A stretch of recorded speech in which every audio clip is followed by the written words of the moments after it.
ধরা যাক উত্তেজনাকর কোনো পরিস্থিতিতে কোথাও 1 মেগাটনের পারমাণবিক বোমা বিস্ফোরিত হলো। তৎক্ষণাৎ 1 সেকেন্ডের আগেই তৈরি হবে বিশাল আগুনের বলয়, যার ব্যাসার্ধ হবে প্রায় 2 থেকে 3 কিলোমিটার। এর তাপমাত্রা হবে সূর্যের চেয়েও বেশি। এই বলয়ের মধ্যে থাকা সবকিছু প্লাজমা অবস্থায় চলে যাবে। কয়েক ন্যানোসেকেন্ডের মধ্যেই সবকিছু ছাইয়ে পরিণত হবে। একটা উত্তপ্ত কড়াইয়ের মধ্যে 1 ফোঁটা পানি ফেললে যেমন সিজলের মতো শব্দ হয় আর তার পরপরই পানি উবে যায়, ঠিক তেমন। অর্থাৎ ফার্মগেট থেকে Tejgaon, Shahbag, Bangla Motor, New Market, Khamarbari পর্যন্ত ভস্ম হয়ে যেতে সময় লাগবে 1 সেকেন্ডেরও কম। এ তো গেল প্রথম ধাপ। পরবর্তী ধাপে ছড়িয়ে পড়ে তেজস্ক্রিয়তার বিশাল ঢেউ, যার ব্যাসার্ধ থাকবে 13 থেকে 15 কিলোমিটার। এই স্থানে তাপমাত্রা এত বেশি থাকবে যে রাস্তায় চলতে থাকা মানুষ হঠাৎ দেখবে সে জ্বলছে। মোহাম্মদপুর, মিরপুর, খিলগাঁও, রামপুরা, মহাখালী, উত্তরা পর্যন্ত ছড়িয়ে পড়বে আগুন। অর্থাৎ এই সীমার মধ্যে অবস্থানরত মানুষের বেঁচে থাকার সম্ভাবনা নেই বললেই চলে। এরপর আসে তৃতীয় ধাপ। ভয়ঙ্কর ঝাঁকুনিতে কেঁপে উঠবে ঢাকা ও তার পার্শ্ববর্তী অঞ্চল। আগুনের বলয়টি এত বেশি চাপ তৈরি করবে যে শব্দের বেগের থেকেও দ্রুত গতির বাতাসে উড়ে যাবে শহর। 20 কিলোমিটার পর্যন্ত ধসে পড়বে সব ভবন।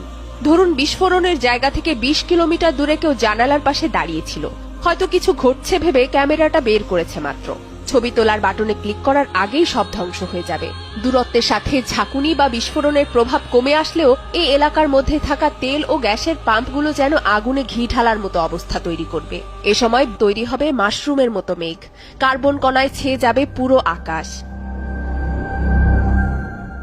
শুধু তাৎক্ষণিক মৃত্যু নয়, পারমাণবিক বোমা বিস্ফোরণ হতে পারে লক্ষ লক্ষ মানুষের মৃত্যুর কারণ। কেন? তেজস্ক্রিয়তা। বাতাসের গতি অনুযায়ী তেজস্ক্রিয় কণা ছড়াবে 50 থেকে 80 কিলোমিটার পর্যন্ত। নরসিংদী, গাজীপুর, মুন্সিগঞ্জ, মানিকগঞ্জ, এমনকি ভারতের সীমান্তের কাছাকাছি অঞ্চল পর্যন্ত ফলআউট ছড়াতে পারে। এই এলাকায় কেউ বেঁচে থাকলেও তেজস্ক্রিয়তার প্রভাবজনিত নানা সমস্যা থেকে রক্ষা পাওয়ার কোনো উপায় থাকবে না।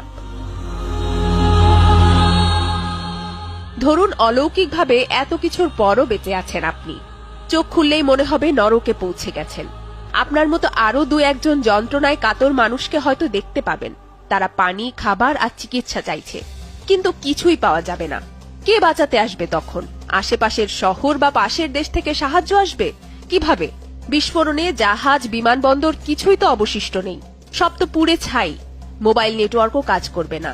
আর কেউ যদি চেষ্টা করেও তেজস্ক্রিয়তার কারণে শহরে ঢোকা কঠিন হয়ে দাঁড়াবে। সাথে প্রাকৃতিক বিপর্যয় তো আছেই। কার্বন কণার তৈরি মেঘের জন্য সূর্যের আলো পৃথিবীতে পৌঁছাতে পারবে না। নেমে আসবে নিউক্লিয়ার উইন্টার। তাপ বায়ুমণ্ডলের উপরের স্তর পর্যন্ত আটকে থেকে একসময় ওজোন স্তরে প্রভাব ফেলবে। বৃষ্টি নামবে, কিন্তু সে বৃষ্টি হবে অ্যাসিড বৃষ্টি। শুধু ঢাকা না, পার্শ্ববর্তী এলাকাগুলোও ক্ষতিগ্রস্ত হবে। শস্য উৎপাদন প্রায় বন্ধ হয়ে যাবে। নেমে আসবে দুর্ভিক্ষ।